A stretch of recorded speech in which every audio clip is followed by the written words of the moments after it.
At 12:47 a.m., his phone rang.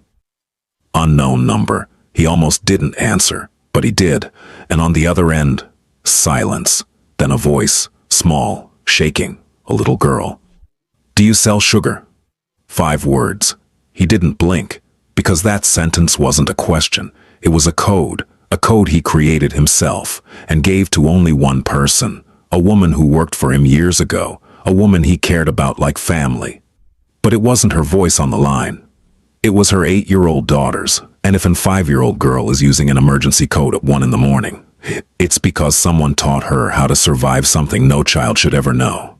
The call came in at 12:47 a.m. Unknown number, area code he didn't recognize, somewhere in Virginia, maybe. The kind of number that could be a robocall, a wrong dial, a debt collector working the graveyard shift with nothing better to do. He almost let it ring out. His thumb hovered over the red button the way it always did with unknowns, a reflex built from years of careful living, from the understanding that attention is currency and you don't spend it on strangers. Then he answered, not out of curiosity, out of habit, because Cormac Bellwether had learned a long time ago that the calls you ignore are the ones that come back heavier. Silence, not dead air, not the mechanical emptiness of a dropped signal or the hollow click of a telemarketer's system cycling to the next number. This silence had texture. It breathed. It trembled at the edges, the way a room trembles when someone inside it is trying very hard not to make a sound. There was a low hum underneath it, the hum of a house at night, of pipes and appliances, and the particular frequency that belongs to a building where someone is awake who shouldn't be. Then a voice. Small. Barely louder than breathing. The kind of voice that comes from a mouth pressed too close to a phone, from someone who understands that volume is dangerous. "Do you sell sugar?" Cormac's hand stopped moving. His jaw tightened, not visibly, not to anyone watching, but somewhere deep inside the architecture of his face, behind the controlled expression he wore the way other men wore armor. A wall went up and a door opened at the same time. Because that sentence didn't belong to a child. When that sentence belonged to a warning. And when a child uses a warning meant for adults, when a voice that small carries a phrase that heavy, it means someone taught her. It means someone sat her down and gave her words to use when everything else had failed. It means a mother somewhere, at some desperate and clear-eyed moment, decided that her child needed an escape route that didn't require running. He'd created the code 7 years ago, not for operations, not for business, not for the complicated machinery of the life he'd built in the spaces between legality and power. For people. Specifically, for the small circle of people who had worked inside his home, the ones who had cooked his meals, cleaned his floors, organized his shelves. You kept the quiet domestic machinery of his private life turning, while the louder machinery ran elsewhere. He paid well. Better than well. He paid the way a man pays when he understands that loyalty is not something you can demand, but something you can deserve. And he treated them with a formality that some mistook for coldness, but was in truth the only kind of respect he knew how to give. The respect of distance, of not pretending that the power imbalance between employer and employee didn't exist, of never making someone feel that their service was anything less than dignified work. And when they left, because they always left eventually, as they should, because no one should build a life inside someone else's house, he gave them something no severance package could carry. A phrase. Something simple enough for anyone to remember. Even under fear, even in the dark, even while shaking.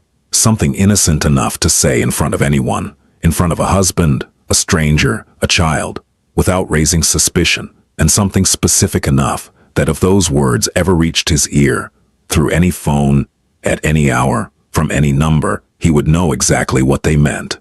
"Do you sell sugar?" 5 words. Ordinary, forgettable, the kind of question you might hear at a corner store or a neighbor's door.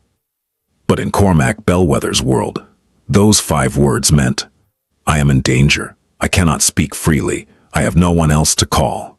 And I need you to understand all of this from a sentence that sounds like nothing. He'd given it to 4 people over the years, Thatcher Gaines, a driver who'd worked for him for a decade before retiring to a house in the Adirondacks. Old Merritt, a cook who had moved to a quiet life in Sarasota. Eamon, a groundskeeper who'd gone back to his family in Guadalajara, and Giovanna Moreau. Of all the people who had passed through his household, and there had been many over the years, a quiet rotation of competent people who came and went with the seasons, Giovanna was the one Cormac remembered most clearly. Not because she was extraordinary in any loud way. She wasn't. She didn't fill rooms with her presence or command attention when she walked in. She was quiet, methodical. She arrived at 6 every morning before the house had fully woken up, and she moved through its rooms the way water moves through a riverbed. Naturally, without disturbance, shaping things gently over time, without anyone noticing the shaping. She had worked for him for 3 years. In 3 years of pressed shirts hanging in the closet before he opened it. 3 years of organized shelves where every book, every file, every small object had a place it returned to, as if by gravity. 3 years of coffee made exactly right. Strong, black, 1 sugar in the ceramic mug with a chip on the handle that he refused to replace. Without him ever having to ask or remind or specify. She had learned it once in the first week by watching, and she never forgot. She noticed things. Small things. Things that most people would overlook because they were too small to matter and too constant to see. She noticed when a light bulb was dimming before it burned out. She noticed when the pantry was running low on something he used daily. And she noticed when the silence in the house shifted from peaceful to heavy, when he'd had a bad meeting or a worse phone call. And on those days she left an extra glass of water on his desk and worked in the far rooms, giving him space without being asked for it. She never pried. She never overstepped. She never asked a single question about his business, his visitors, the phone calls he took in rooms with closed doors. But she was present in a way that mattered. Present the way a foundation is present, invisible, load-bearing, essential. He trusted her, and Cormac Bellwether did not trust easily. Trust, for a man in his position, was not a feeling. It was a calculation. It was the result of watching someone over months and years, measuring the distance between what they said and what they did, or noting every small consistency and every potential contradiction, and arriving, slowly, at the conclusion that this person was who they appeared to be. Giovanna had passed that calculation without ever knowing she was being measured. She was, in the simplest and most profound sense, reliable. And then she left. The day she told him, she stood in his kitchen with her hands folded in front of her, the way she always stood when she had something important to say. Centered, still, as if she were delivering news that deserved a formal posture. She said she'd met someone. His name was mentioned but didn't stick. She said she wanted to start over. A new city. A new life. Maybe a family. She was 31. She wanted something that this house, however well run, could not give her. Cormac had nodded once. He didn't ask questions, and he didn't try to talk her out of it. He gave her a generous final check, generous enough that she protested, which he overrode with a look. He gave her a letter of reference so glowing that she would never need to use it. And he gave her the code.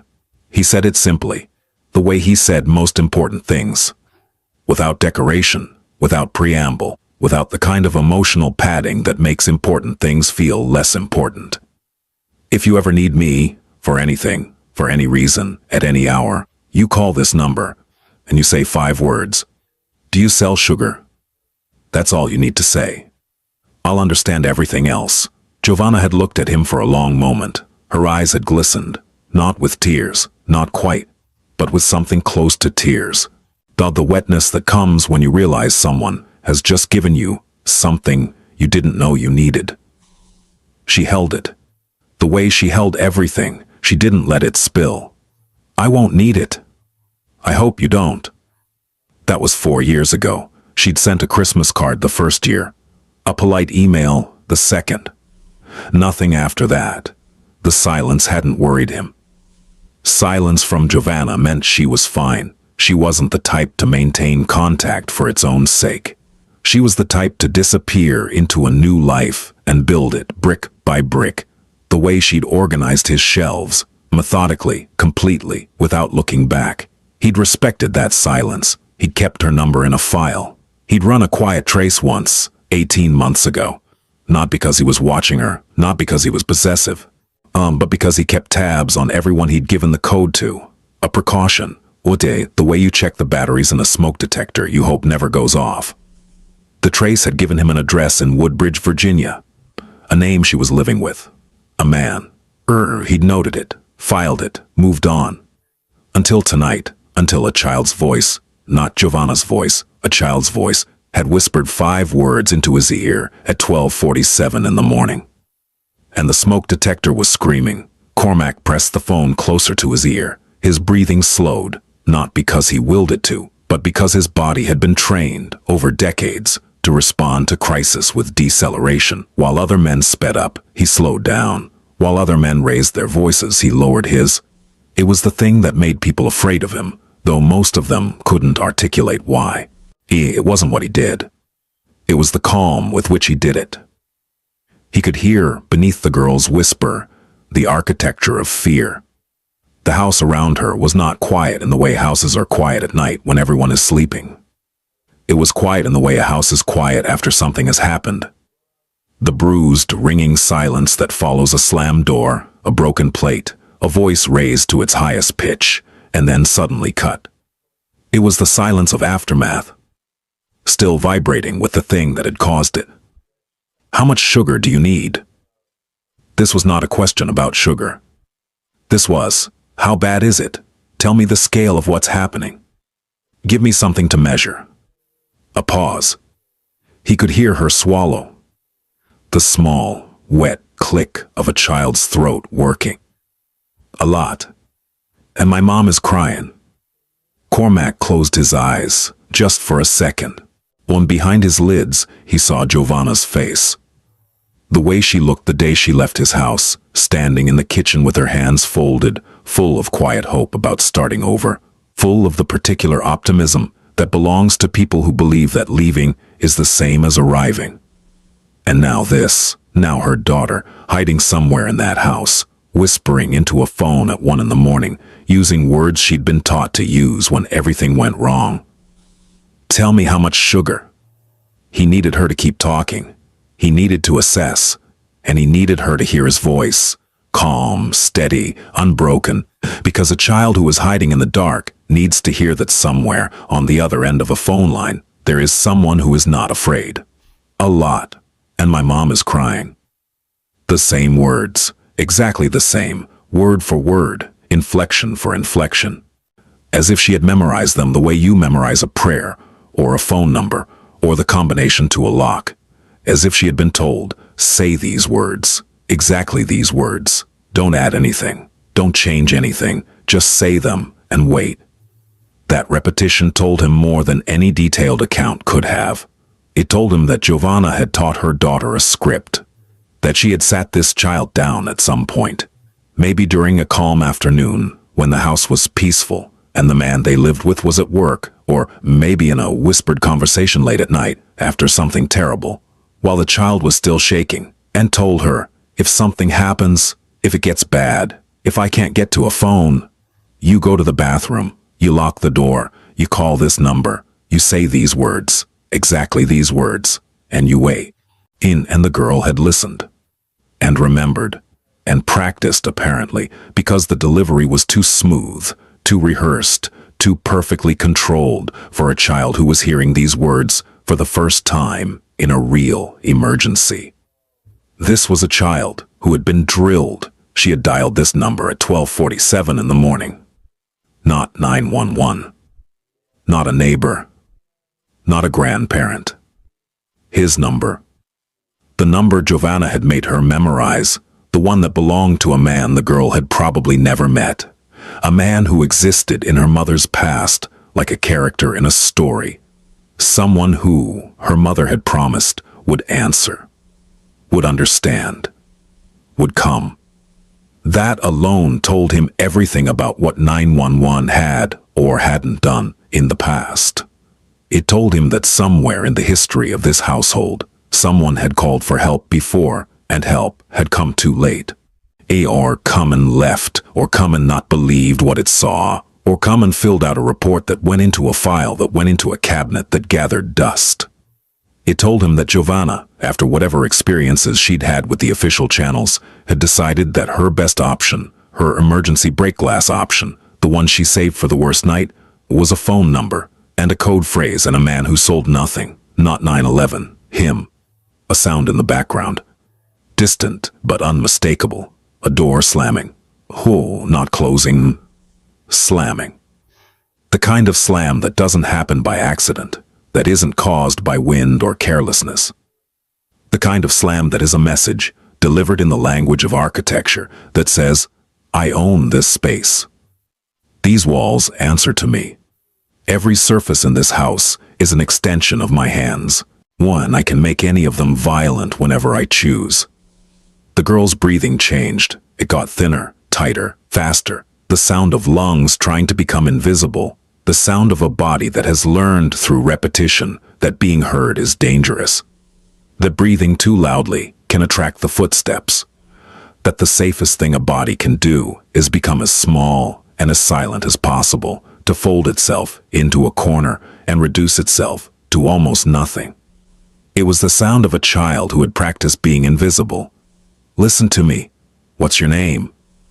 A beat, a tiny hitch, as if the question surprised her, as if she'd been prepared to deliver her lines but not to have a conversation. Sable.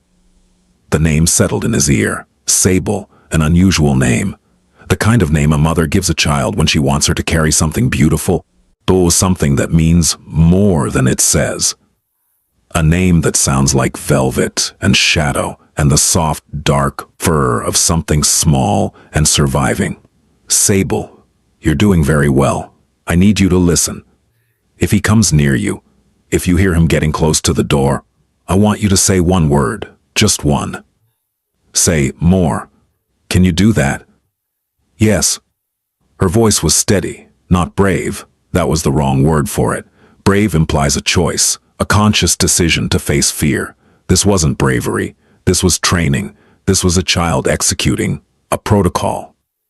She had rehearsed, responding to instructions with the automatic compliance of someone who has learned that obedience is the difference between safe and not safe. She didn't sound scared exactly. She sounded focused, the way a soldier sounds during a drill, the way a nurse sounds during an emergency.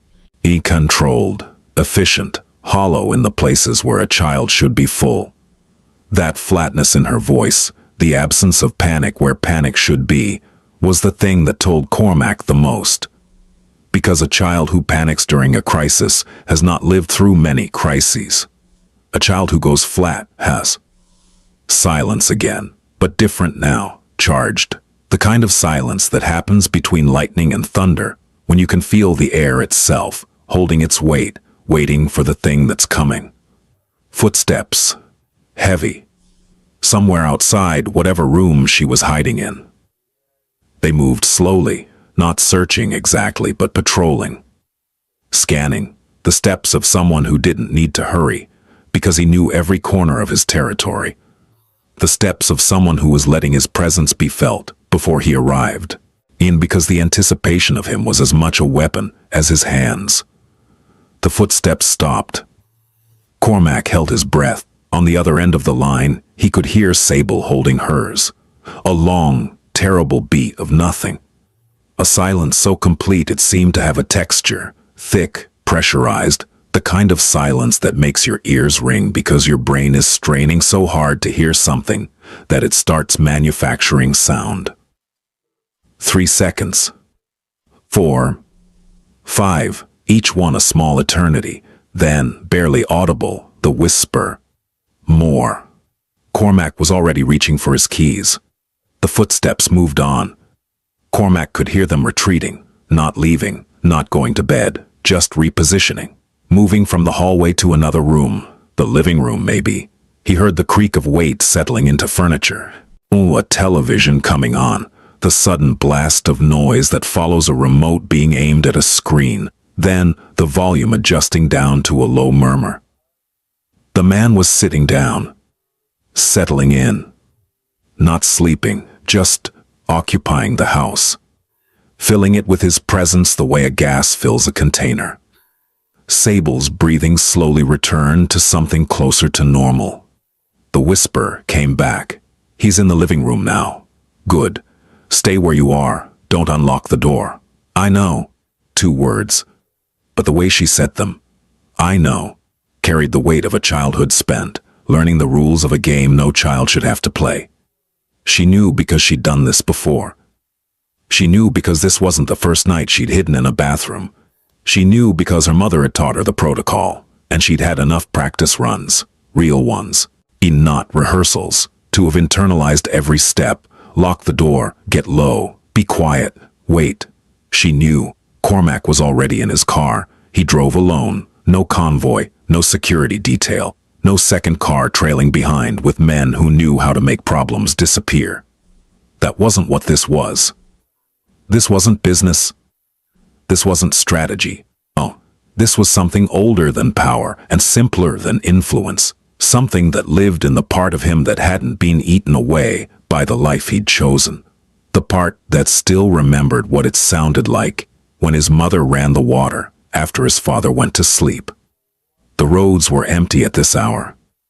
Northern Virginia in the dead of night was all chain restaurants with their lights off, gas stations that glowed like fluorescent islands in a dark sea, and long stretches of suburb that looked like the same mile repeated over and over. The same strip malls, the same intersections, the same beige developments named after the trees they'd bulldozed to build them. Willowbrook, Oak Ridge, Cedar something. The names blurred past his windows like a half-remembered dream. He had the address from the trace he'd run 18 months ago. 1847 Millbrook Lane, Unit B, Woodbridge, Virginia. He hadn't memorized it on purpose. His mind just worked that way. Numbers, addresses, names, patterns, they stuck to the walls of his memory like pins in a map, and he could pull any one of them down whenever he needed it. 47 minutes. That's what the GPS said. He intended to make it in 35. He kept Sable on the line. The phone sat in the cradle on his dashboard, the connection open, her breathing a quiet, steady presence in the car like a second heartbeat. With his other hand, he used a second phone, a clean prepaid he kept in the glove compartment, replaced monthly, never used for anything except moments exactly like this, and dialed 911. When the dispatcher answered, his voice was flat, precise, stripped of everything except utility. No emotion, no explanation, just data points arranged in the order that would produce the fastest response. I'm reporting a domestic disturbance. The address is 1847 Millbrook Lane, Unit B, Woodbridge, Virginia. There is a woman being assaulted. A minor child is present in the home. The child is hiding and in contact with me by phone. The aggressor is an adult male, likely intoxicated. I can hear the situation is ongoing. Please send officers immediately. The dispatcher asked for his name. Her voice was professional, practiced. The voice of someone who had asked this question hundreds of times and knew that the answer often mattered less than the information that preceded it. That's not relevant right now. What's relevant is the address and the child. She's still on the line with me. Send someone. He hung up before they could press further. The call was now logged. It existed in a system. It had a timestamp, a recording, a case number that would be generated automatically. That mattered. That was the first brick in a wall of documentation that would be built over the coming days, and Cormac knew, from experience, from observation, and from the particular kind of education that comes from watching systems work and fail, that the wall needed to be built one brick at a time, starting now, back on the primary line. Sable's breathing had evened out slightly. The immediate crisis had passed. The footsteps had retreated. The television was playing. The house had settled into the tense, fragile equilibrium that follows an episode. The equilibrium that feels like peace but isn't. The equilibrium that is just the space between one bad thing and the next. Sable, are you hurt? Are you bleeding anywhere? No. Is your mom awake? Can you hear her? I think so. She was crying before. Now she's quiet. Quiet. That word sat in Cormac's chest, like a stone dropped into still water, sending ripples in every direction. Quiet could mean many things. In quiet, after violence could mean exhaustion, dissociation, shock, unconsciousness. Quiet could mean a woman sitting on a bathroom floor, staring at a wall, her mind temporarily disconnected from the thing her body had just experienced. Or it could mean worse. Can you hear her? Even a little?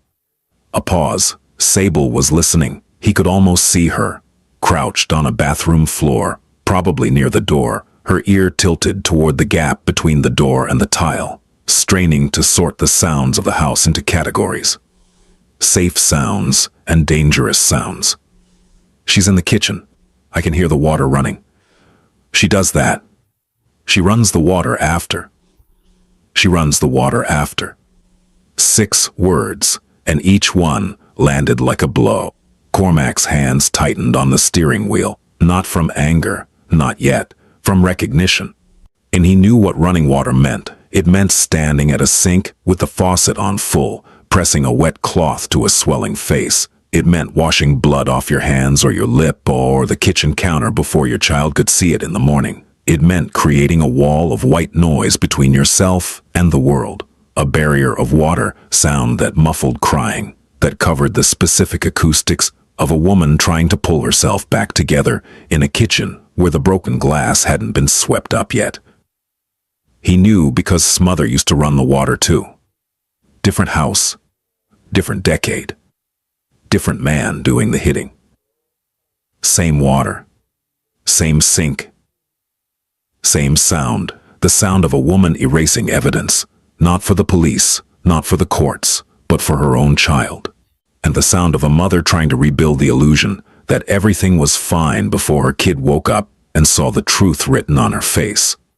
That sound was in his blood. It was the first sound he remembered from childhood.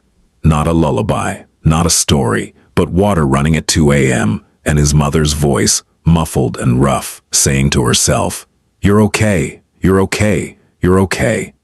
Sable, is there another way out of the house? A back door? A side exit? There's a sliding door in the kitchen, but he put a bar on it. One of those metal ones. He said it was for burglars.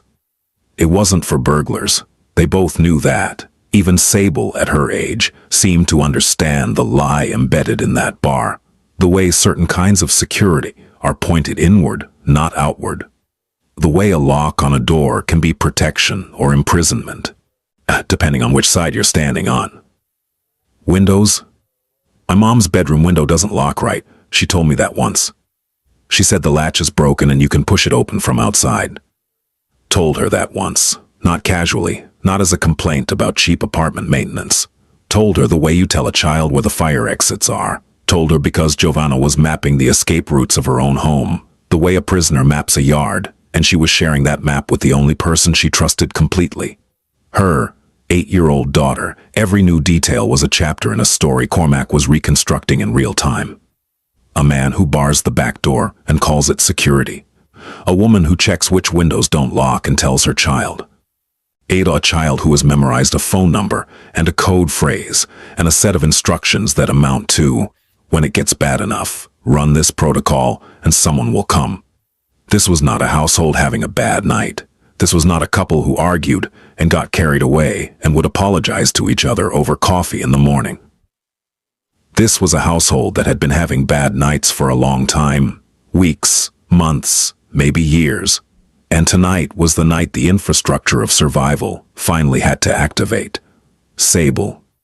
Yes? Your mom. She gave you this number. Yes. When? A long pause, not hesitation. Something else, something deeper and sadder, The pause of a child deciding how much truth to release, how much of the private architecture of her family to expose to a stranger's voice on a phone. She was thinking, not about whether to lie. She was past that. She was thinking about which truths were hers to tell and which belonged to her mother. A while ago, after the time he broke the plate on the wall, she said if it ever got really bad and she couldn't get to the phone, I should go to the bathroom, lock the door, and call this number. She made me say the words back to her. She made me practice. We practiced 3 times. She made me practice. Cormac let those 4 words sit in the car with him like a passenger. He didn't speak for a full 10 seconds.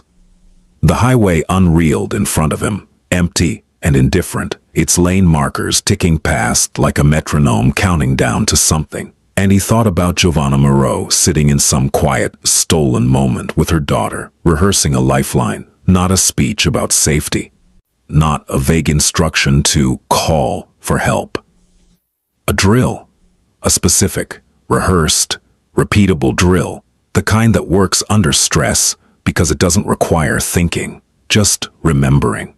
The way you run fire drills in schools, the way soldiers rehearse evacuation protocols, the way flight attendants practice emergency procedures not because they expect the plane to crash, but because if it does, the body needs to know what to do when the mind stops working. Giovanna had turned her daughter into a first responder inside her own home. That line, "She made me practice," was the most devastating sentence Cormac had heard in a very long time, not because it was dramatic, because it wasn't, because it was quiet and practical and matter-of-fact, delivered in the steady voice of a child who understood, without anyone telling her explicitly. That practice was necessary because the emergency wasn't hypothetical. It was inevitable. It was the sound of a mother who had run out of hope that things would get better on their own, who had stopped believing in the possibility of change and had started building emergency infrastructure inside her 8-year-old, who had looked at her life, at the man she lived with, at the pattern she'd become trapped in, at the shrinking space between incidents, and made a cold, clear-eyed decision. I cannot stop what is happening, but I can prepare my daughter to survive it. Your mom taught you well.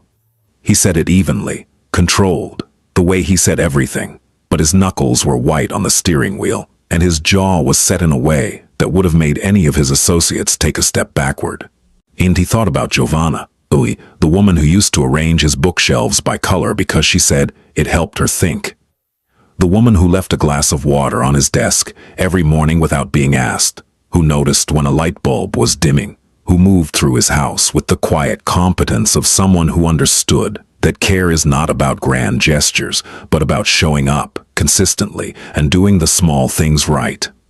The woman who had stood in his kitchen 4 years ago, full of hope about starting over, hands folded, eyes bright, and now she was running water over her face at 1 a.m. while her daughter hid in a bathroom and whispered codes into a borrowed phone. This was what starting over had become. Cormac checked the GPS. 12 minutes. He pressed the accelerator.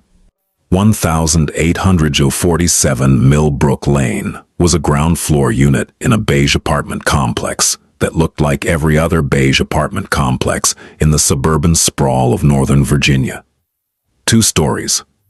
Outdoor staircases with wrought iron railings that had been painted and repainted so many times, the metal underneath had become a geological record of color choices. A parking lot with faded lines, and 1 broken streetlight that cast an orange cone of dying light over a dumpster and 3 parked sedans. The kind of place where people lived not because they'd chosen it, but because it was what they could afford. And affordability has a way of making decisions for you. Cormac parked across the street, under a tree that hadn't been trimmed in years. He sat in the car for 30 seconds, not hesitating, calibrating, reviewing. I'm running the variables the way he ran every operation. Entry points, exits, unknowns, likely responses, contingencies. He was not a man who walked into rooms unprepared. He spoke into the phone one last time. Sable, I'm here, I'm outside. Stay exactly where you are. Don't come out of the bathroom. Don't unlock the door for anyone except your mother or me. Do you understand? Yes. Good girl. I'm going to hang up now. It's going to be quiet for a few minutes. Don't be scared of the quiet. I'm coming. Okay. He ended the call, pocketed the phone, got out of the car. The air was cold. February in Virginia had a particular kind of cold. Damp, patient, the kind that didn't assault you, but infiltrated you, working its way into fabric and skin and settling into your joints like it intended to stay. His breath made small clouds that dissolved as quickly as they formed, and the parking lot was so quiet he could hear the electrical hum of the one working street light 50 feet away, doing its indifferent job. He walked across the lot with his hands visible. No coat, no gloves, no weapon, nothing in his hands, nothing concealed. Just a man in dark clothes, crossing a parking lot at 1:30 in the morning, walking with the measured stride of someone who was neither rushing nor dawdling. He was aware, in the professional way he was always aware, of every window, every door, every angle of approach and line of sight. He was aware that he was visible, and that visibility, in this case, was the point. He was not here to be unseen. He was here to stand at a door. The front light was on, a bare bulb in a porch fixture, and the kind that attracts moths in summer and does nothing in winter except make the door visible. But through the thin curtain, a beige curtain because everything in this complex was beige, he could see the blue glow of a television. He could hear its murmur, the low rumble of a late-night broadcast, voices talking about things that didn't matter to anyone inside this apartment. He could smell something, stale cigarettes, the particular brand of stillness that accumulates when someone smokes indoors with the windows sealed. The ghost of fried food, oil and bread, and something else, something sweet and burnt, and underneath it, seeping through the doorframe like a confession, the sharp chemical tang of cheap bourbon, not fresh, hours old, and the smell of a man who had been drinking steadily since dinner and was now operating in the particular twilight between drunk and sober, where inhibitions are low and reactions are unpredictable. Cormac knocked. Not hard, not soft, 3 knocks, measured, evenly spaced. The kind of knock that carries a specific message. I am here. I am deliberate. And I am not going away. Shuffling inside. The television volume dropped, not muted, just lowered, the reflexive response of someone who doesn't want to miss their show, but acknowledges that the door has demanded attention. Footsteps, the same heavy footsteps he'd heard through the phone, the same patrolling cadence, but faster now, purposeful. The sound of someone approaching a door with the expectation that whatever was on the other side was an inconvenience to be dealt with. When the deadbolt turned, the door opened. The man standing in the doorway was tall, but soft, not fat, just loosened by alcohol and inactivity, and the particular kind of physical decline that happens when a man stops caring about his body and starts caring only about what his body can do to other people. He had the build of someone who had once been athletic and was now subsisting on the memory of strength rather than the practice of it. Broad shoulders that sloped, thick forearms that were more mass than muscle, a belly that pressed against his t-shirt, a faded thing with a sports logo, some team that had probably been relevant a decade ago. He had a broad face, thinning hair combed optimistically to one side in a way that fooled no one, and small eyes that were working hard to look sober. The eyes were the giveaway. They had the wet, say slightly unfocused quality of a man who was 3/4 into a bottle and running on the remaining quarter of will. They were also, Cormac noted, the eyes of someone who was used to being in control and was currently recalculating, because a stranger at the door at 1:30 a.m. was not part of the script. His name was Grayland Kemp. Cormac would learn the full name later. For now, he was just a shape in a doorway, a man-sized obstacle between himself and what mattered. "Can I help you?" said with a tone of polite confusion that was almost impressive in its construction, almost convincing, the tone of a man who had just been watching television and was puzzled by this late-night interruption. An innocent man, a homeowner, a guy in his own apartment, bothered by a stranger, except for the knuckles on his right hand, in which were red and slightly swollen, and the broken glass on the kitchen floor behind him, catching the overhead light in tiny, scattered reflections, each one a small, sharp witness to what had happened before the television came on. And the air that came out of the apartment with him.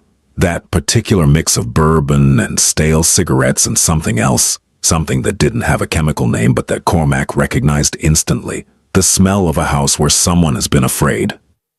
"Everything's fine here, buddy. You got the wrong address." "Buddy." The word landed with the casual aggression of a man who uses friendliness as a fence. "Stay on your side. I'm on mine. Everything's fine." Cormac didn't speak yet. He looked past Greyland's shoulder, past the cluttered living room and the television's blue glow, in past the hallway that led to the bedrooms, into the kitchen. Oh, Giovanna was standing in the kitchen doorway. He almost didn't recognize her. Not because she looked different physically, she did slightly. Thinner than he remembered. The kind of thinness that doesn't come from diet or exercise, but from the body's slow response to sustained stress. The way a plant thins when it doesn't get enough light. Her hair was pulled back in a way that looked hasty, not intentional. She was wearing a sweatshirt that was too large for her, his probably, and leggings, and her feet were bare on the linoleum. But it wasn't the physical changes that made her unrecognizable. It was the way she was standing. The Giovanna he remembered stood upright, centered, quietly proud. She moved through spaces as if she had a right to be in them. Oh, as if the air she displaced had been expecting her. This Giovanna was pressed against the door frame, shoulders pulled inward, arms crossed low over her stomach. Not a casual fold, but a guard, a protective posture that said, "The most important thing right now is to make myself smaller." Her left eye was swelling, not fully closed yet, but heading there. The skin around it darkening in real time, the orbit puffing with the slow, inevitable inflation of damaged tissue. There was a mark in her forearm, not a cut, a grip mark, the kind of bruise that comes from fingers closing around flesh and squeezing. She was looking at the floor. She hadn't looked at the floor a single day in the 3 years she worked for him. "Is she safe?" That was all Cormac said. 3 words. Spoken quietly, levelly, into no one in particular, and to everyone in the room. Not a demand, not an accusation, a question, the simplest possible question, and therefore the most dangerous one, because it implied that the answer might be no. The question landed in the room like a dropped knife. Greyland's face changed. The polite confusion evaporated like steam off a hot surface, and what replaced it was faster, meaner, more honest. The face of a man who felt his control over a situation slipping and needed to grab it back immediately, the way you grab a steering wheel when the car starts to skid. "Who the hell are you? Get off my property." I asked if she's safe. "She's fine, we're fine. This is a family matter, man, and you need to leave before I—" He shoved Cormac, hard, both hands flat to the chest. In the kind of shove that's meant to move someone physically and narratively. Out of the doorway, out of the situation, out of the story. The shove of a man who has solved most of his problems by being bigger and louder and more willing to escalate than the person in front of him. It didn't work. Cormac absorbed the contact. His feet shifted, a half step back, no more, and his center of gravity dropped, the way it does in a man whose body has been trained to receive force rather than be moved by it.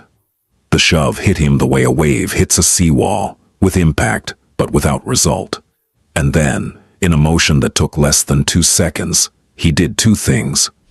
The first was a short, compact punch to the solar plexus. Not a haymaker, not a wide swing, not anything that would look dramatic on camera. A straight, inefficient strike delivered with the first 2 knuckles aimed at the nerve cluster just below the sternum. It was designed to do one thing: stop forward momentum, take the air out, create a gap between intention and capability. Greyland doubled. His hands dropped from Cormac's chest to his own stomach. His mouth opened, but nothing came out. The diaphragm had spasmed, and for 3 seconds breathing was not available. The second was an open palm to the side of Greyland's head. Not a punch, not a slap, but a firm, controlled contact with the flat of the hand against the temporal bone. Hard enough to disorient. Hard enough to make the room tilt for a second, to scramble the inner ear's sense of balance, to buy 5 seconds of confusion. Not hard enough to cause lasting damage, not hard enough to leave a mark. 2 motions. Precise. Unprofessional. Defensive. Proportional. No rage, no speeches, no continued assault, no breaking of furniture or throwing of bodies against walls. Cormac did not hit Grayland again. He didn't need to. The purpose had been served. The shove had been answered. The aggression had been neutralized. And the man was now leaning against his own doorway, gasping. One hand on his stomach and the other on the wall, his eyes wide with the disorienting experience of being on the receiving end of physical force, an experience that, for men like Grayland Kemp, is profoundly unfamiliar because they are accustomed to being the cause and not the consequence. Cormac stepped back. His hands were at his sides, open, visible. He was breathing normally. And somewhere in the distance, thin and growing, in the way a sound grows when it's moving toward you on empty roads, sirens. Grayland heard them too. His face cycled through calculations. Blame, escape, alibi. Running the numbers the way a man runs numbers when the margins suddenly aren't in his favor. He looked at Giovanna, standing frozen in the kitchen doorway. He looked at Cormac, standing motionless on the porch. He looked at the hallway behind him, the hallway that led to the bedrooms, and beyond them, the window that Giovanna had told Sable about, the window with the broken latch. He ran, not through the front door, through the apartment. Cormac heard the heavy footsteps retreating, faster now, panicked, nothing like the patrolling swagger from before. A bedroom door banging open, the screech of a window being forced up, and the scrape of a body pulling itself through a frame that wasn't quite wide enough, the grunt of effort and the soft thud of feet hitting ground on the other side. Then nothing, gone. Cormac didn't follow. He wasn't here to chase. He wasn't here to punish, to avenge, to deliver the kind of justice that belongs in movies and not in living rooms. He was here to stand between a door and the people behind it. He was here because a child had whispered 5 words into a phone, and those words had activated something in him that was older than strategy and deeper than obligation. Giovanna hadn't moved. She was still pressed against the kitchen door frame, still looking at the floor. Her hands were shaking. A fine, continuous tremor, like a plucked string that hadn't stopped vibrating. But the rest of her was very, very still. The kind of stillness that comes not from calm, but from the body's decision to stop processing information until it receives a signal that the danger has passed. The freeze response, the ancient mammalian program that says, don't move, don't attract attention, don't exist. Cormac didn't approach her. He didn't touch her. He didn't cross the threshold into the apartment. He stood in the doorway, the same doorway Grayland had filled moments ago with aggression and alcohol. And he spoke softly. Giovanna, it's me. She looked up, and for a moment, just a moment, the length of a heartbeat, the space between one breath and the next, her face broke, not into tears, not into sobs, not into any of the dramatic expressions of grief that look real in movies. It broke the way a mask breaks, a crack running through the carefully maintained surface, revealing the raw, unprotected thing underneath. Her face broke into recognition. The kind of recognition that happens when someone you thought had forgotten you, someone from a different life, a better life, a life before all of this, is suddenly standing in your doorway at the worst moment of your existence, and you realize that you are seen. I'm sorry. That was the first thing she said. Not, thank you, not, help me, not, he was hurting me. I'm sorry. Because that is what long-term abuse teaches you. It rewrites the grammar of your self-worth until every sentence you speak begins with an apology. It teaches you that your suffering is an inconvenience to others. It teaches you that reaching out for help is a burden you are inflicting. It teaches you to apologize for bleeding. You have nothing to be sorry for. She started to speak again, to explain, to contextualize, to narrate a version of events in which this was all a misunderstanding, in which Grayland was just stressed, in which she had provoked him, in which the swelling eye and the grip mark bruise and the broken glass on the kitchen floor were all somehow her fault. But a small sound stopped her. A door opening, not a slamming door, a careful door. A door that opened the way doors open when the person behind them has been listening, gauging, waiting for the right moment. The bathroom door unlocked slowly from the inside, the lock turning with a small click that was, in its own way, one of the bravest sounds in that apartment. And Sable stepped out. She was small, smaller than Cormac had imagined from her voice. Her voice had sounded older, more composed, the voice of someone carrying more weight than her frame suggested. She had dark hair like Giovanna's, the same almost black that caught light and held it. Wide eyes that were red-rimmed but dry. She had cried earlier, but she wasn't crying now. The tears had done their work and been put away. The way tools are put away when the job is done. She was wearing pajamas with small stars on them. The kind of pajamas that belong to a normal childhood. To bedtimes with stories and nightlights, and the assumption that darkness is safe. She was holding a phone. Giovanna's old phone, Cormac realized. A backup, probably kept in a drawer, or under a mattress, or wherever a mother hides the emergency equipment she prays her child will never need. Sable looked at Cormac. She studied his face with the careful, evaluating gaze of a child who has learned to read adults the way other children read books, searching for the signals, the micro-expressions, the tiny indicators that tell you whether the person in front of you is safe or not safe, kind or not kind, someone who will help, or someone who will make it worse. She looked at her mother, then she walked to Giovanna and wrapped her arms around her waist. Not dramatically, not with a child's theatrical need for comfort, quietly, firmly, the way you hold something that you're afraid will fall if you let go.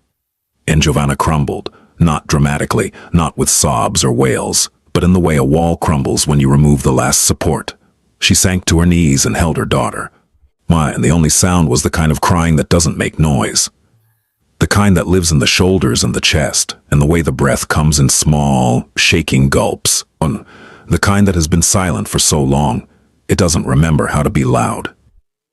Red and blue lights filled the windows. The sirens stopped, and in the sudden silence, the only thing Cormac could hear was two people breathing. Together, the officers were professional. Two of them, a man and a woman, both young enough to still be careful. Both old enough to have seen this before. They separated the scene the way training teaches you. One with Giovanna in the kitchen, one with Cormac in the living room. A third officer, arriving minutes later in a separate cruiser, checked on Sable. The child was walked to a neighbor's apartment, an older woman named Persimmon, apparently, who opened her door at 2 a.m. without asking a single question, which told Cormac that this was not the first time she'd heard noise from Unit B. Cormac gave his statement in the living room. He sat on the couch, Greyland's couch, still warm from Greyland's body. And he was careful, measured. He gave his real name. He described the phone call, the code, the drive, the interaction at the door. He described the shove. He described his response. He did not editorialize. He did not speculate about what had happened before he arrived. He did not offer theories or context or the private history that connected him to this household. He gave facts the way a good witness gives facts, sequentially, without emotion, in language that would hold up on paper. When they asked about the physical contact, he was precise. He initiated. He shoved me with both hands to the chest. I responded with 2 strikes. One closed fist to the body, targeting the solar plexus. One open hand contact to the side of the head. Both defensive. Both proportional. I did not strike him again. He then fled through the back bedroom window. I did not pursue. The officer, a tall man named Prescott according to his nameplate, wrote it down without expression. Cormac could see him processing. A man with an unusual last name and a calm he'd seen before in certain types of people, at a domestic violence scene in the middle of the night. The officer's training would be telling him to be suspicious. His report would note the details. But the 911 call was logged. Timestamp, recording, address. The timeline would check out, and the evidence in the apartment, the broken glass, and the bruising on Giovanna's face The bar on the sliding door, the child hiding in a bathroom with a phone, would tell a story louder than any suspicion about Cormac's background. He was not the story. The apartment was the story. In the kitchen, Giovanna was doing what she had been conditioned to do, minimizing. It was nothing, really. He gets upset sometimes. You know how it is. He's been under a lot of stress with work, and the bills have been... And I said something I shouldn't have said, and it wasn't. The female officer, her nameplate read Fenwick, listened. She did not interrupt. She did not argue. She did not say, "Ma'am, I can see your eye is swelling shut." She wrote, because Officer Fenwick had been trained.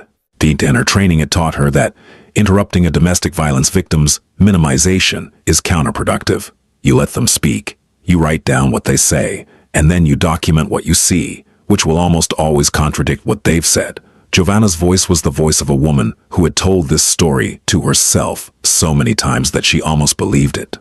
A voice that had been trained over months or years to translate violence into misunderstanding, abuse into stress, broken glass into an accident, a closed fist into, "He just pushed me a little." A voice that had learned to shrink what happened until it could fit into a version of reality where everything was basically fine and no one needed to worry, and please don't make this into something it isn't. He didn't mean to. And then Sable spoke. She was standing in the kitchen doorway. The same doorway where Giovanna had stood minutes before, pressed against the frame. But where Giovanna had made herself small, Sable stood in the center of it. Not defiantly. Not heroically, just there, present, taking up the space her body occupied, nothing more, nothing less. He pushed her, 3 words, spoken in a voice that was quiet but clear, not loud, not angry, not shaking with emotion, just clear, the way a bell is clear, the way truth is clear when it has no reason to hide. Not defiant. That would imply anger, and anger was not what was in Sable's voice, not brave.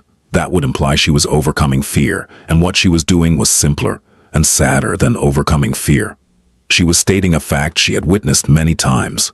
Oh, a fact that was so familiar to her that it required no emotional accompaniment, no dramatic build-up, no wind-up before the pitch. It was just true. The way rain is true. The way gravity is true.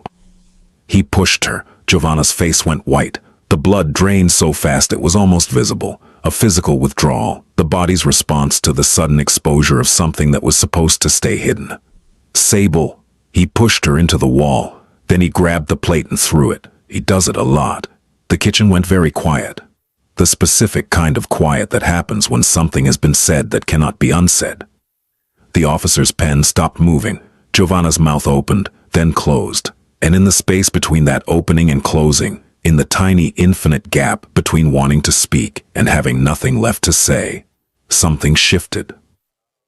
Because contradicting your daughter when she's telling the truth is a different kind of violence. And Giovanna, in that moment, standing in her kitchen at 2 a.m., with one eye swelling shut and broken glass on the floor, and a police officer holding a pen, and her 8-year-old daughter standing in the doorway with the steady, devastating clarity of a child who has seen too much. Giovanna was done with violence. All of it. Every kind. She closed her eyes. She nodded. Officer Fenwick checked the system. It took less than 5 minutes. 2 prior calls to this address, both coded as disturbance, domestic. Both times officers had responded. Both times Giovanna had declined to press charges. Both times the responding officers had noted in their reports visible signs of physical altercation, redness on the face, a mark on the arm, a disarray in the home, but no cooperative victim, no statement, no charges filed. The reports existed in the system like fossils, evidence of something that had happened, preserved but inert. A pattern. Not dramatic, not escalating in a way that made headlines or triggered automatic flags, just the slow, grinding repetition of a household where things broke regularly and were cleaned up before morning, where the police came and left and came and left, and the door closed behind them each time, and the silence returned, and the cycle continued. The officer noted it in her report. She photographed Giovanna's eye, now fully swelling shut, the skin around it tightening and darkening with the slow inevitability of a bruise finding its final color. She photographed the bruising on her forearm, the grip mark, the 5 finger-shaped impressions in a purple that hadn't fully bloomed yet. She photographed the broken glass on the kitchen floor. She photographed the bar on the sliding door. She photographed a dent in the drywall that Giovanna said had always been there, and that the officer documented without comment.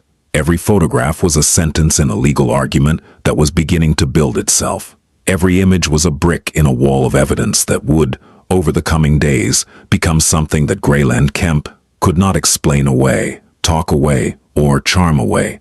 Giovanna sat at her own kitchen table and answered questions about her own life, as if she were reading someone else's file. There was a flatness in her voice now. Not the flatness of minimizing, not the careful construction of a false narrative. A different flatness. The flatness of someone who has just realized that the thing she's been hiding, the thing she's been spending enormous energy to keep private, to manage, to contain, is now visible. Written down. Photographed. Filed. It was no longer private, and somewhere in the strange, terrible space between shame and relief, a space that only people who have been through this understand, a space where exposure feels like failure and freedom at the same time. She let out a breath she had been holding for a very long time. The next 72 hours moved in the particular rhythm of bureaucracy. Slow when you needed it fast, relentless once it started, and maddeningly indifferent to the human urgency underneath it. Cormac did not stay at the apartment. He left once the officers had everything they needed, once the statements were given, even once the photographs were taken, once the process was in motion, and his presence had shifted from necessary to complicated. He did not hug Giovanna. He did not make promises. He did not say, "Everything will be okay," or "I'll take care of it," or any of the other phrases that well-meaning people say in crises, and that mean less than the silence they replace. He said 3 words to her before he left. "I'll make calls." She understood. She'd worked for him long enough to know that when Cormac Bellwether said he would make calls, it did not mean he would pick up a phone and have a casual conversation. It meant that machinery would engage. Quiet machinery, legal machinery. The kind of machinery that doesn't make noise but produces results. She nodded. He left. The drive home was silent. No radio, no phone calls. In just the road and the pre-dawn dark and the particular exhaustion that comes not from physical effort, but from emotional containment, from holding everything inside a controlled space for hours, and then, when it's over, feeling the walls of that space start to give. By 9 a.m., Cormac had retained a family law attorney named Claudia Reyes Whithorn, not one of his people, not someone from his world, not a fixer or a connected name or anyone who owed him anything. A legitimate domestic violence specialist with 17 years of experience in Virginia courts, a reputation for thoroughness that bordered on obsessive, and a client list that included women from every economic bracket and every kind of situation. He found her through a referral from a nonprofit he'd quietly funded for years, one of the small, invisible charities that don't put donor names on buildings but do put restraining orders on abusers. He paid the retainer himself, a substantial amount. He did not ask for receipts. He did not ask to be kept informed. He told Claudia everything she needed to know. The history, the code, the phone call, the scene at the apartment. And then he told her the most important thing. Keep my name out of the paperwork as much as possible. My involvement complicates things. The case needs to stand on its own evidence. Claudia understood. She'd been doing this long enough to know that a case with a controversial witness can become about the witness instead of about the victim, and that defense attorneys are very good at finding distractions. She filed an emergency protective order by noon, and the petition documented the events of the previous night, the 911 call and its timestamp, the responding officer's report, the photographs of Giovanna's injuries, the child's statement taken in the presence of a trained child advocate, and the 2 prior disturbance reports already in the system for the same address. An emergency protective order in Virginia is a civil order issued by a magistrate or judge when there is immediate danger of family abuse. It can be granted ex parte, meaning without the abuser present, without his knowledge, without his opportunity to argue or explain or minimize. It takes effect immediately upon signature and service. It orders the respondent to have no contact with the protected persons. No phone calls, no texts, no messages through third parties. It orders him to vacate the shared residence immediately and to stay at least 500 feet from the petitioner's home, workplace, and child's school. The magistrate reviewed the petition, read the police report, looked at the photographs, signed it that afternoon. It was not dramatic. There was no courtroom scene, no gavel, no confrontation across a wooden bench. It was paperwork, a signature on a form, a stamp, a case number entered into a database. But paperwork, Cormac knew, was the infrastructure of consequences. Paperwork was the thing that turned a bad night into a legal record. Paperwork was the thing that followed a man across state lines, across new relationships, across new apartments where new women would be told that he'd changed. Paperwork was the thing that made the next time different from the last time. Oh, because the next time, there would be a file. Meanwhile, Giovanna went to the hospital. Not because she wanted to. She wanted to sleep. She wanted to close the curtains and pull the blankets over her head and pretend that the previous night had been a dream, and that when she woke up, everything would be the way it was before. Not good exactly, but familiar. Manageable. The known quantity of suffering she'd learned to navigate. But Claudia told her it was necessary. Not optional. Necessary. Because a medical report is not just about healing. It's about documentation. Every bruise that's photographed under clinical lighting and described by a physician in medical language becomes part of a record. Every injury that's catalogued with anatomical precision becomes harder to deny, harder to explain away, and harder to reframe as she fell, or she's clumsy, or she bruises easily. Giovanna sat in a hospital gown under fluorescent lights while a doctor examined her. The doctor was a woman named Trilby Montclair, and she had a gentleness that was professional rather than personal. The gentleness of someone who has seen this kind of injury hundreds of times and has learned to be kind without being soft, thorough without being invasive. Left orbital contusion, periorbital edema, and ecchymosis. Bruising to the left forearm, 4 distinct pressure points consistent with gripping force applied by a hand.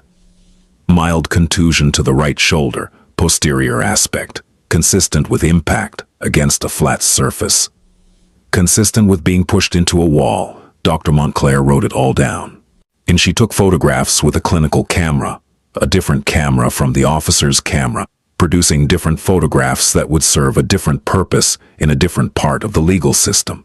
She asked Giovanna gently if there had been other incidents. Giovanna said yes. The doctor asked how many. Giovanna said she'd lost count. That answer went into the report too. 4 words. I've lost count. That carried more diagnostic weight than any individual injury description. Because when a patient has lost count of how many times she's been hurt by the person she lives with, the problem is not an incident. The problem is a condition, and conditions require intervention. Cormac did not visit the hospital. He did not visit Giovanna's apartment. He did not send flowers or food or any of the gestures that would have been natural and kind and also, in the context of a pending legal case, potentially problematic. He stayed in the background. He understood, with the clarity of a man who has spent his life understanding systems, that his presence, his name, his reputation could complicate things in ways that would ultimately hurt Giovanna rather than help her. A defense attorney could argue coercion. A judge could question motives. The connection between an accused crime figure and a domestic violence victim could become the story, and the actual story.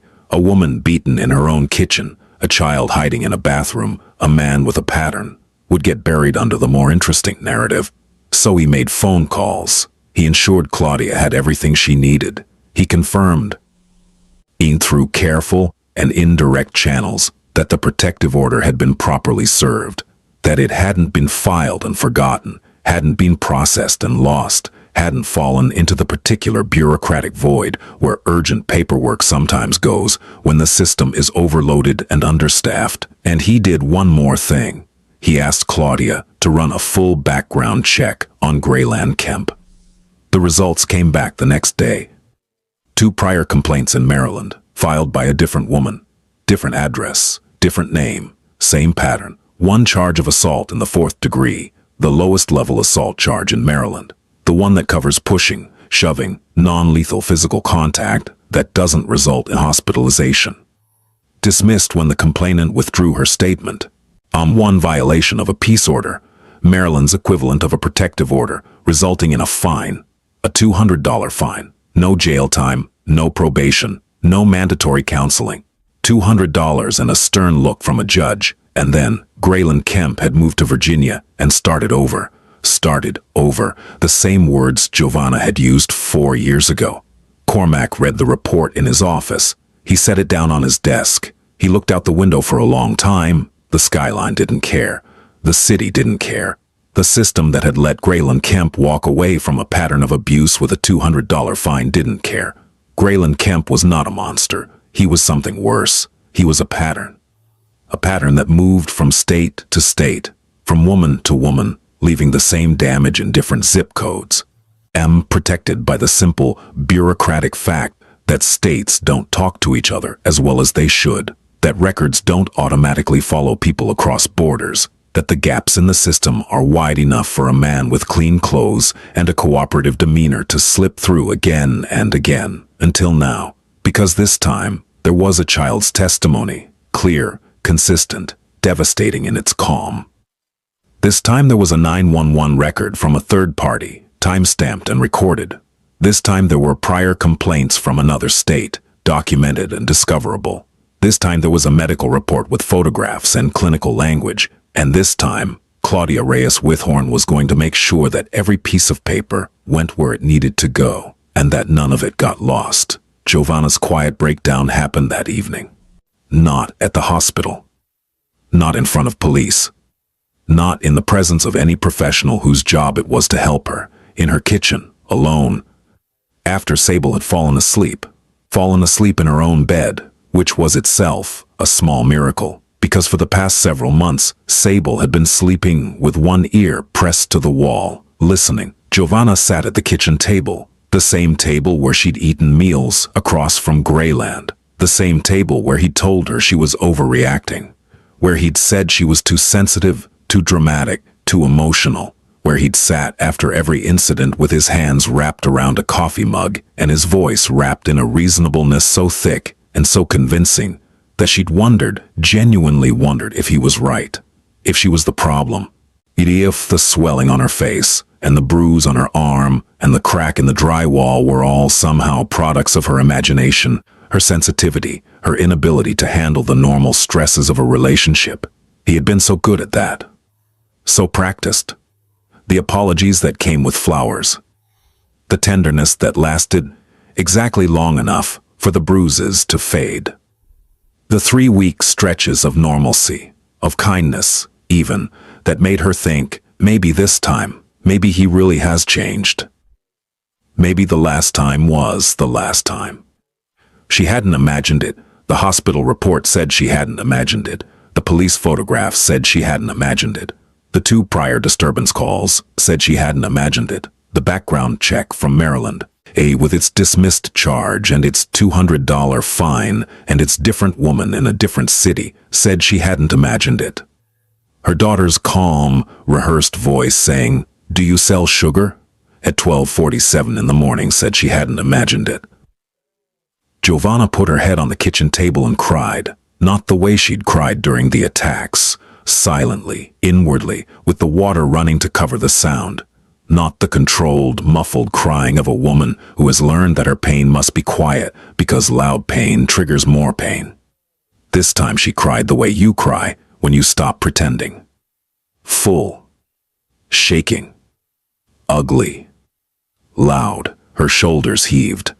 And her breath came in ragged gasps, and her tears made a small wet circle on the table's surface, and she didn't wipe them away. She didn't run the water. She didn't clean it up. She just cried. And it was the first time in years she'd cried without hiding it. And the crying wasn't just grief or fear or relief or anger. It was all of those things at once, tangled together in a knot that couldn't be separated into its component parts. It was the particular crying that comes when you finally stop holding something and realize how heavy it was, only after you've set it down. 2 days passed. Grayland Kemp had not been seen. He hadn't returned to the apartment. The emergency protective order, served to his last known address and delivered to his employer by a process server, made the terms clear. No contact, no return, no proximity. He hadn't called Giovanna. He hadn't sent texts. For 2 days there was silence. The particular kind of silence that is not the absence of threat, but the rearrangement of it. In the way a storm is silent in its eye while the walls of wind continued to turn. Giovanna slept with the lights on. She checked the locks 3 times before bed. She kept her phone charged and visible and within reach at all times, the way a soldier keeps a weapon within reach.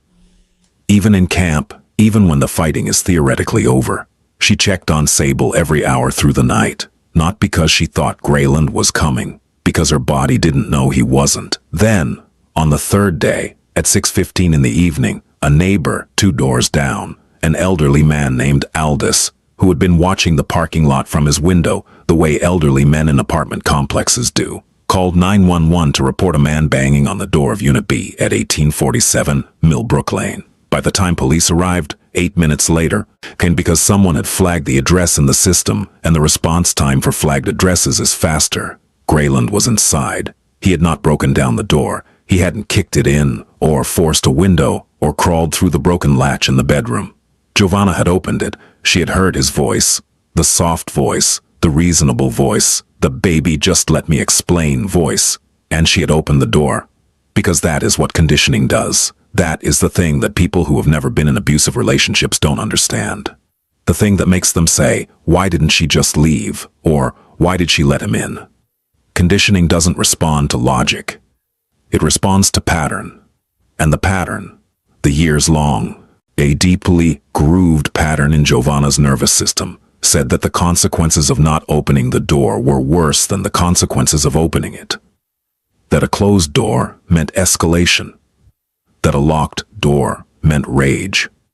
That the safest version of Grayland was the one who felt in control, and a locked door made him feel out of control. So she opened it. He was standing in the living room when the officers arrived. He was not being violent. He wasn't yelling, wasn't throwing things, wasn't doing any of the visible, prosecutable things that would have made this simple. He was talking, explaining, using the voice he used when he wanted to sound reasonable. The measured, almost gentle voice that said, baby, let's just talk about this. The voice that framed control as concern and possession as love, and a man showing up in violation of a court order as a romantic gesture. He was saying he'd changed. He was saying it was all a misunderstanding. He was saying that the guy who showed up that night, Cormac, though he didn't know the name, was the real threat. And didn't she see that? Didn't she see that some dangerous stranger had come to their home and attacked him? That the police had it all wrong? That if she would just call the lawyer and drop the order, they could work this out, because they were a family, and families work things out. He was rewriting the story. Right there, in the living room, with his hands open and his voice soft, and his eyes doing that thing they did. That thing that looked to someone who didn't know better. Unlike sincerity, he was rebuilding the narrative where he was the victim and everyone else was the villain, where the system was persecuting him, where the protective order was an injustice, where the only reasonable, loving thing for Giovanna to do was to make it all go away. The officers knocked. Grayland opened the door. His face shifted, accommodating, cooperative, the face of a man who has nothing to hide and can't understand why anyone would think otherwise. Officers, no problem here. Just talking to my girlfriend. Everything's fine. The officer, it was Prescott again, the same officer from 2 nights ago, which was either coincidence or the result of the address flag, asked to see the protective order. Giovanna retrieved it from the kitchen counter, where she'd kept it visible, perhaps as a talisman. And perhaps as a reminder that this time was supposed to be different. Prescott read it, looked at Grayland. Sir, you're aware that there is an active emergency protective order prohibiting you from being at this address or having any contact with this person. Look, that's all a misunderstanding. She's my... Sir, are you aware of the order? Grayland's face changed again. The accommodating mask slipped. What was underneath, what was always underneath, beneath the soft voice and the open hands and the baby, let me explain, was calculation. The quick animal mathematics of a man who is used to finding the angle, the leverage, the words that will make a situation go his way. Oh, this is ridiculous. She let me in. Ask her. She let me in. The officer didn't ask her because it didn't matter. A protective order is not a mutual agreement. It is not a contract between two parties that can be modified by verbal consent. It is a court order issued by a magistrate and enforceable by law. The respondent's obligation to comply does not depend on the petitioner's behavior. Even if Giovanna had called him herself, even if she had sent a written invitation engraved on gold paper and hand-delivered by a courier, his presence in that apartment, within 500 feet of Giovanna or Sable, was a criminal violation of a court order. The law does not negotiate, and on this night, the law did not leave. Sir, turn around. You're under arrest for violation of an emergency protective order under Virginia Code, Section 16.1-253.2. The handcuffs went on. Not roughly. Not gently. Procedurally. The metallic click of one cuff closing, and then the other. The practiced motion of hands pulled behind the back and wrists aligned and metal meeting skin. Officer Prescott read the charges. His voice was flat, professional, reciting language he had recited before and would recite again, language that meant nothing to him and everything to the people in the room.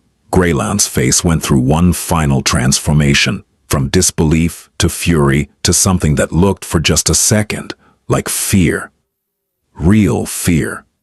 The fear of a man who has spent years operating in a world where he was the biggest thing in the room and is now realizing that the room has gotten much, much bigger. He looked at Giovanna. One last time.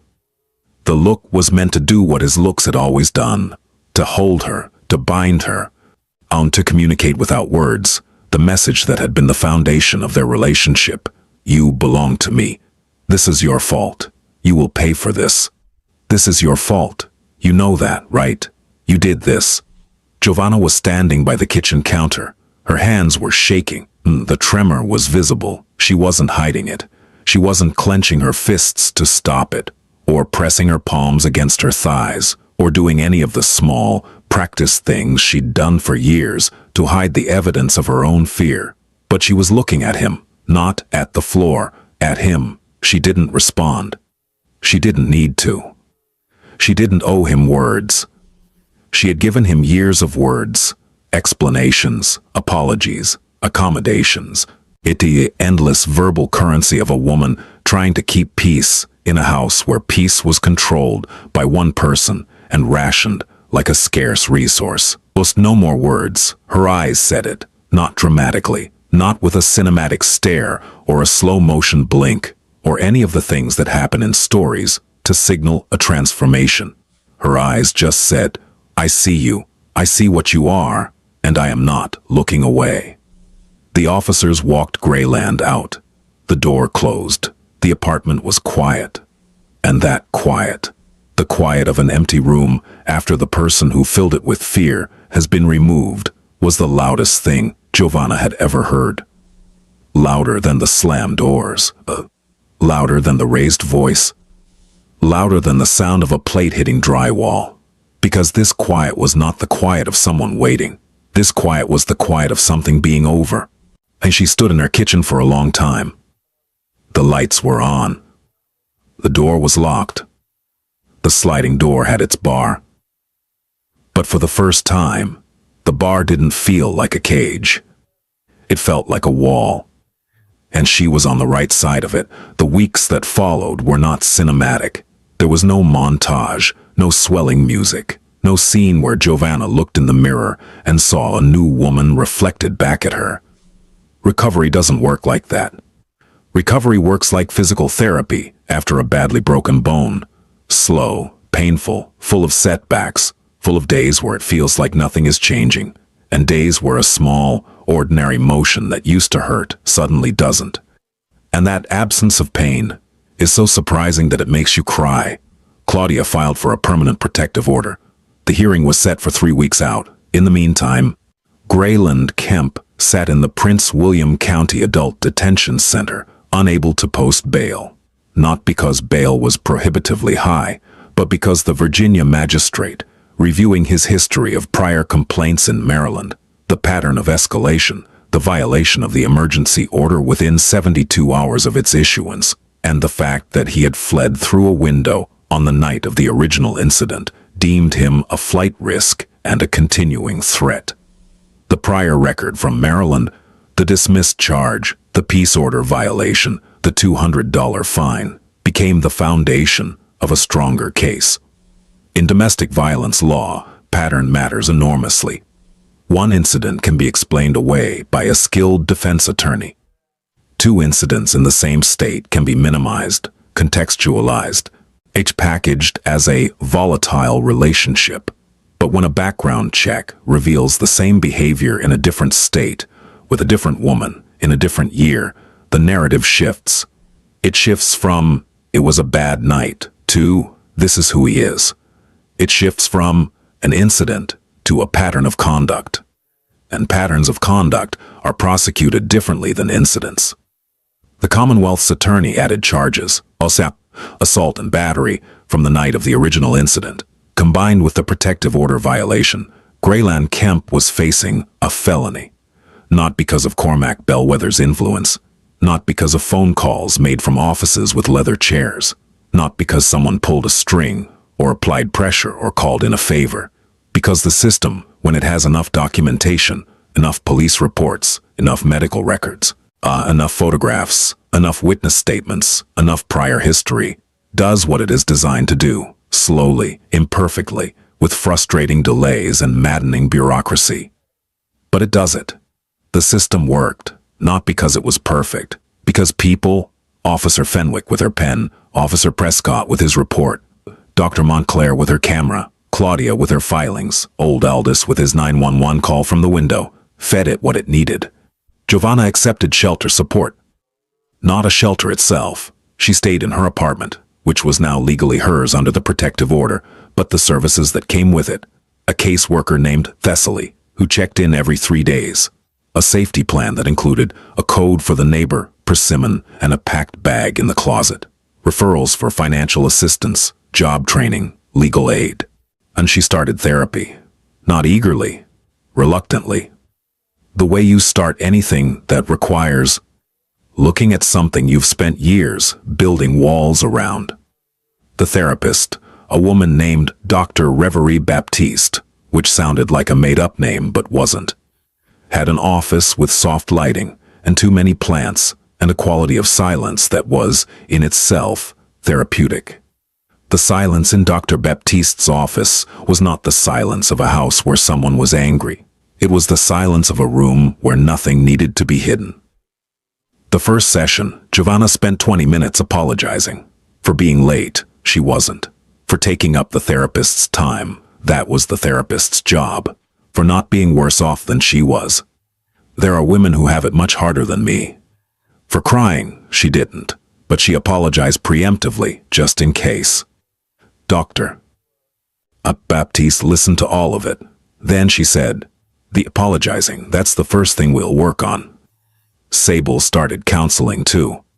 A child psychologist named Dr. Winslow Calder, who specialized in children exposed to domestic violence and who had an office full of art supplies and sand trays and games that were, in ways the children didn't realize, diagnostic tools disguised as play. In their first session, Sable drew a picture of her apartment. She used markers, careful, precise, the lines straight, the rooms proportioned. She drew the kitchen small. She drew the living room small. She drew her bedroom small. She drew the bathroom very large, much larger than it was in real life. It took up almost half the page. When Dr. Calder asked why the bathroom was so big, Sable looked at the drawing for a long time. And then she said, "Because that's the safe room." 4 words. And in those 4 words was the entire geography of a childhood spent mapping safety. Not in parks or playgrounds or the normal spaces of a child's world, but inside her own home, where the safest place was a tiled room with a lock and a phone hidden in a cabinet. Over the following weeks, the bathroom in her drawings got smaller. The other rooms got bigger. The kitchen grew a table with flowers on it. The living room grew a window with sunlight coming through. Her bedroom grew a bookshelf. She stopped whispering, not all at once. Gradually. The way a person who has been underground for a long time slowly adjusts to sunlight. Not all at once, because too much light too fast is its own kind of pain. But in increments, the eyes widening, the shoulders lowering, and the voice finding its full register. Her teacher noticed it first. A quiet woman named Mrs. Pennywhistle, who had been teaching 3rd grade for 22 years and who knew, without being told, which of her students carried things to school that didn't fit in backpacks. She noticed that Sable was raising her hand in class, that she was talking to other kids at lunch, that she had laughed, actually laughed, the unguarded, full-body laugh of a child who has momentarily forgotten to be vigilant. She noticed that Sable had stopped sitting with her back to the wall. Small things. Things that no one would notice unless they knew what to look for. Unless they understood that a child who sits with her back to the wall is a child who needs to see the door. And a child who stops needing to see the door is a child who is beginning to believe, slowly, tentatively, the way you believe something you've wanted to be true for a long time. That what comes through the door might not hurt her, enormous things. Cormac Bellwether did not linger. He checked in with Claudia once, confirmed that the case was proceeding as it should, confirmed that the bills, the legal fees, the medical bills, the therapy sessions for both Giovanna and Sable were covered and would continue to be covered for as long as necessary. He asked no questions about the details. He made no requests. He asked for nothing in return, because this was not a transaction. It was a debt, not Giovanna's debt to him, but his debt to the world, a debt that men like him carry without naming it. A debt that is paid in the quiet currency of making sure that the people who pass through your life are safer for having known you. Then he stepped back. The way he had always stepped back, not from indifference but from the understanding that help past a certain point becomes control if you're not careful. That the line between protection and possession is thinner than most people realize. That the best thing a powerful man can do for a vulnerable person is solve the problem and then leave, so that the person's recovery belongs to them and not to him. He was not a savior. He was a phone call answered at 12:47 a.m. He was 2 punches and a 911 report and a lawyer's retainer, and then he was gone. That was enough. Giovanna called him once, 3 weeks after that night. It was a Tuesday, early evening. On the light coming through her kitchen window was gold. It was a short call. Her voice was different, not stronger exactly, not transformed, not the voice of a woman in a movie who has emerged from adversity with perfect clarity and a new hairstyle. It was more present, less layered in apology. The voice of someone who was beginning to relearn how to take up space in a conversation without prefacing every sentence with sorry, or I don't mean to bother you, or I know you're busy. I wanted to say thank you. You don't need to. I know, but I want to. Thank you for not hanging up. There was a long pause, the kind of pause that holds years of unsaid things, of a woman leaving a house with her hands folded and her eyes bright, of a code given and never used, of 4 years of silence that meant, I'm fine, until suddenly it didn't. I never hang up when I hear sugar. Giovanna laughed. It was a small laugh, fragile, unused, a little rough around the edges, the way a door hinge sounds when you open a door that hasn't been opened in a long time. But it was real. It was hers. And it was, in its small and imperfect way, one of the most beautiful sounds Cormac had heard in a very long time. Giovanna. Yes, the code still works. It always will, for you and for Sable. But I truly hope, you never need it again. Me too. She hung up. He set the phone down. And that was it. No dramatic final scene, no lingering, no last look across a parking lot or a meaningful nod or any of the things that stories do to make endings feel complete. Just a phone call ending. Two people returning to their separate lives. A connection that existed, not as a relationship, but as a safety net, invisible, weight-bearing, and best when it was never needed. That night, in a small apartment in Woodbridge, Virginia, a girl named Sable fell asleep in her own bed. The lights were off. Not because someone had turned them off for her. She had done it herself. She had reached over the way children do when the dark stops being an enemy, and clicked the lamp off, and the room had gone dark, and the dark was fine. No door slams, no heavy footsteps in the hallway.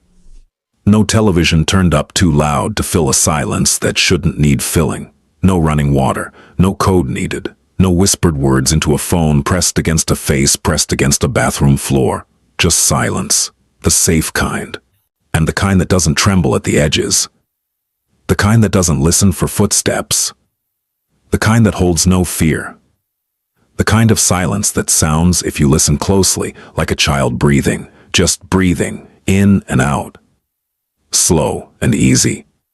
The simple, ordinary rhythm of a body that has decided, for the first time in a long time, that it is safe enough to sleep.